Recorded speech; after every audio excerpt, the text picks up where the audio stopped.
Müharibəyə gedən ölümü fikirləşməli deyil, öldürməyi fikirləşməlidir. Düşməni öldürməyi. Hə, mən gedirəm şəhid olmaq arzusundan. Niyə gedirsən? Get öldürməyə. Bir kişi kimi döyüşdə qismətin nədir, o da olacaq. Şəhidlik çox böyük zirvədir. O qismətində varsa olacaq, yoxdursa yox. Şabanov var idi, polkovnik. Kəşfiyyat rəisi idi. Bir dəfə bir sual verdi. Çox maraqlı bir sual verdi. Dedi, erməni ilə qabaq-qabağa gəlsən, neçə gülləyə vurarsan? Biri əlini qaldırdı, dedi ki, patolog 3 gülləyə. Və baş xarab. Birinci gülləyə vurmaq lazımdır. İkinci gülləyə səni vura bilər. Döyüşdə çox çıxılmaz vəziyyət olur. O günlər adam bir də yaşamaq istəmir. Bir döyüşdən sizə danışım. Qozlu körpünün alınmasından. Keçdik hücuma, Qozlu körpünü aldıq. Peşə məktəbində məndən bir yerdə oxumuşdu. Bir qayıdıb çıxanda dedilər, yaralı var, götürdüm. Yolda nəsə rəhmətə getdi. Gözünü sığıyanda baxıram, peşə məktəbində məndən bir yerdə oxuyan oğlan Şahin. O da könüllü idi. O da könüllü idi. Təsəvvür elə ki, döyüşə girəsən, oradan çıxardasan, yol uzunu gətirəsən, bilməyəsən ki, sinif yoldaşındır. Güllə çox dəymişdi, qarnı, başı təmiz, cırıq-cırıq idi. Allah rəhmət eləsin.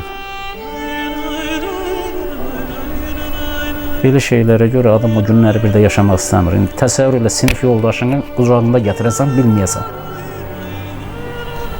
O günləri görməyən, onu yaşamayan adam üçün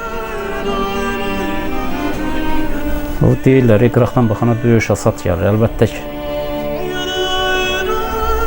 O döyüşdə olub onu yaşamaq lazımdır ki, onu biləsən.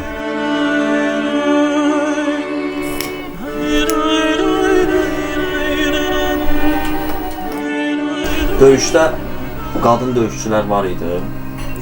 Var idi. Onlar nə işə baxırdı, nə edirdi? Döyüşçü var idi, Rəhlə Orucova, Qurtuluş batalyonundaydı. Sonra Milli Qurtuluş batalyonuna onun adına verdilər, Rəhlə Orucova. Sonra Xaçmaz rayonundan bir qız var idi, çox ürəkli qız idi. Bütün döyüşə girirdi. Elə momentlər olurdu, yalvarırdıq ki, qayıtdala, deyirdi yox. Deyirdik sağa görə, gör neçə nəfər qala bilər orada. Amma gedirdi, ona baxmayıraq. Döyüşdə necə iştirak eləyirdi? Lop əla. O kişi kimi bir qadın idi. Adı yadımdan çıxıb, gör neçə il keçir üstündən. Məlahət, adı da əsən Məlahət idi, hə. Çox ürəkli qız idi. O da könüllü idi. O da könüllü gəlmişdi. O vaxtı könüllülərdə belə idi ki, nə yaralı, nə meyit. Qoyub çıxmaq heç ağlına gətirmə. Onu pis baxırdılar.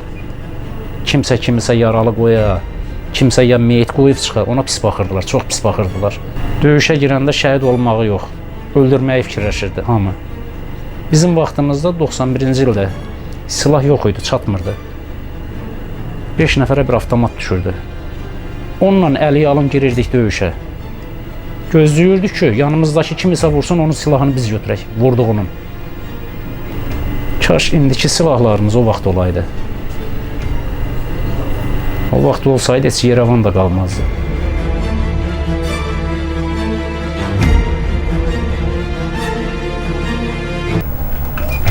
Meçken kəndində düşmüşük mühasirəyə. Çom düşmüşük. Amma heç vaxtı fikirləşməmişik ki, onların əlinə sağ-salamat keçək. Ancaq öldürüb, axırıncı gülləni özümüzə vurmaq. Bəs necə olub düşmüşsünüz mühasirəyə? Biz Meçken kəndində Bışqanın altındaydıq. Bışqa tele ötürücü var. Gecə ilə onlar lotka ilə keçmişdilər gölü boyuca. Meşənin içindən atlayıb arxan tutmuşdular. Biz səhərə yaxın bildik. Kəndici onlarda olduğunu. O da belə bildi ki, atışma düşdü. Skorpomuş yaralı apardı. Araz var, Skorpomuşun şoförü. Bu maşında yaralını aparanda maşını vurmamışlar, çaşbaş düşüb. Maşın o tərəfə keçəndə Araz bilmişdi ki, mühasirədəyik. Sonra keçib o tərəfdən Xanlar Batalyonunun radio stansiyasından xəbər elədi ki, mühasirədəsiniz, arxanı gözləyin. Bundan sonra mühasirəni yardıq, bu Umudlu yol deyirlər. Umudlu yolunda da texnikalar işləyirdi onların, biz o Umudlu yolunu keçəndə. Neçə nəfər idiniz? Onlar da bir 65-70 nəfər. Amma sursatımız atışmada qurtarmışdı da, ən axırda yığdılar patronları zadı, bölüşdük təzdən. Kimdə nə qalmışdı? Umudlu yolunu keçdik, girdik meşəyə. Elə bir yol gəlir, sağda meşəlikdir, solda. Amma texnika işləyir, gözləyirdik. Texnika keçəndə 2-1-3-1 yolu keçirdik o izə. Bundan sonra keçdik, dağda da 2 dənə erməni tutduq. Götürdük, gəldik özümüzlə. Erməni əskəri. Əskər deyil idi, mülki vətəndaş idi. Mülki ermənilər idi. Əsir kimi götürdünüz? Hə, yolda onları tutduq. Onları əsir kimi götürməkdə məqsədiniz nə idi? O vaxtı oraları düzünü gəzsən yaxşı tanımırdıq. Həm yolu bizə göstərsinlər. Həm də Xocalıda, Azadda tutulan əsərlərlə dəyişmək üçün. Elə düşəndə öldürmürdük, götürüb gəlirdik.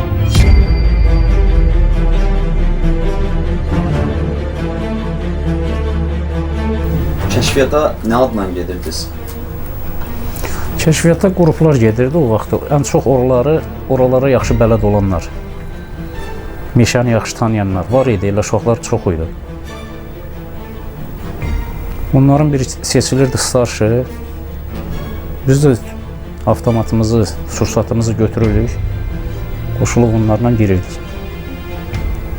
Gelib nə öyrənirdiniz oradan? Gedib onların mövqeyini, postda neçə nəfər dayanıb, texnikanı harda gizlədib. O vaxt indiki kimi texnika yox idi, onlarda da az idi, amma onlarda bizdən üstün idi texnikaları. O vaxt onların piyadası, piyada qoşunları da bu pexotaları heç vaxt bizim pexota ilə qabaqlaşa bilməyib, həmişə qaçıblar. Onların arxasında Rus dayanırdı. Onların texnikası gələnə qədər onlar həmişə qaçıb qabağımızdan. Çünki bizdə texnika yox idi, çox zəif idi. İndiki tanklar haradaydı o vaxtı? Var idi, yaxşı tankistlər var idi, amma tank yox idi. Köhnə sınıq, salxaq Rusdan qalma spesifik şeylər idi.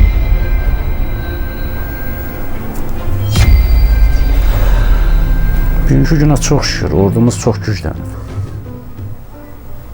Amma o vaxt olsaydı indiki sursat, nəinki Qarabağ, Yerevan da getmişdi. Biz Vəngə qədər gedib çıxmışdıq. Çıldıran Vəng, Kəlbəzər yol açılmışdı. Nə olsun? Silah sursat olmadı. Gəldik, tərlərdə dayandıq.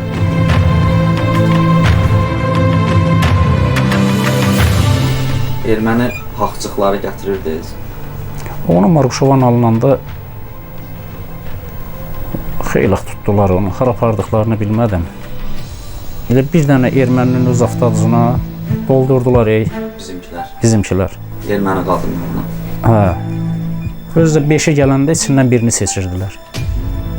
Elə say seçmə yığdılar, harapardıqlarını bilmədim. Bəs bizim kəşfiyyatçılar erməni tərəfə gedəndə erməni dili bilirdilər? Bilənləri var idi. Elə olurdu ki, gedib onlarla ünsiyyətə keçsinlər. O Əmirxan var idi. Sonradan 703-də 4-cü batalyondaydı Əmirxan. Erməni dilində qramatiski bilirdi. Bu bir dəfə başına gələn bir hadisəni mənə danışdı. Evdən gələndə bilməyib. Gəlir ki, gedirmiş batalyonun yanına, öz batalyonlarına. Meşənin içindən gedəndə görür ki, 4 nəfər oturub çörək yeyir. Deyir, bunları görəndə şübhələndim. Ayağımı sürüdüm ki, görüm bunlar nə dilində danışır. Bir yaxınlaşanda gördüm erməni dilində danışırlar. Deyir yanlarından salam verib keçmək istəyəndə çağırdılar ki, gəl çörək ye. Deyir sağ ol dedim getmək istəyəndə bunlar bir də çağırdılar. Deyir gördüm şübhələndirəcəm bunları. Gəldim oturdum. Onların bir şairi var, Sayatnova. Deyir bir üzümə baxır elə dəqiqədə bir deyir ki, sən hardansa tanış gəlirsən. Başlarını qarışdırmaqdan ötürü deyir, məcbur oldum Sayatnova'nın şeirlərindən dedim ki, söhbəti dəyişim, uzaqlaşdırım. Deyir ondan sonra dedim ki, mən tələsirəm, bağışlayın gedim. Erməni dilini o təmiz bilirdi.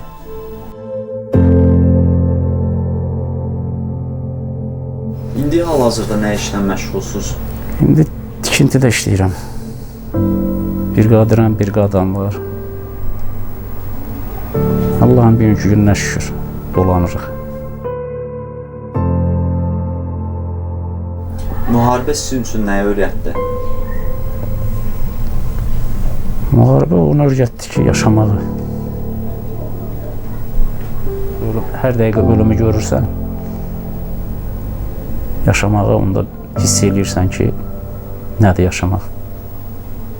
Bəs müharibə sizdən nəyi aldı? Dostlarımı, qardaşlarımı. İsmail Məlli, Kərim Uvastan, Rizvan.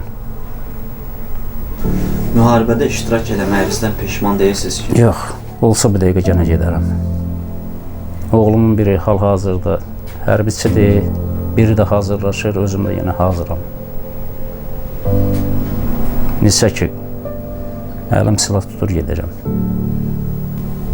Ölmək onsuz da bir cana boşluyuq, bugün sabah. Bir var şərəflə öləsən. Bir də var bu şərəfsizdən həmişə başımıza qalxıncı olub.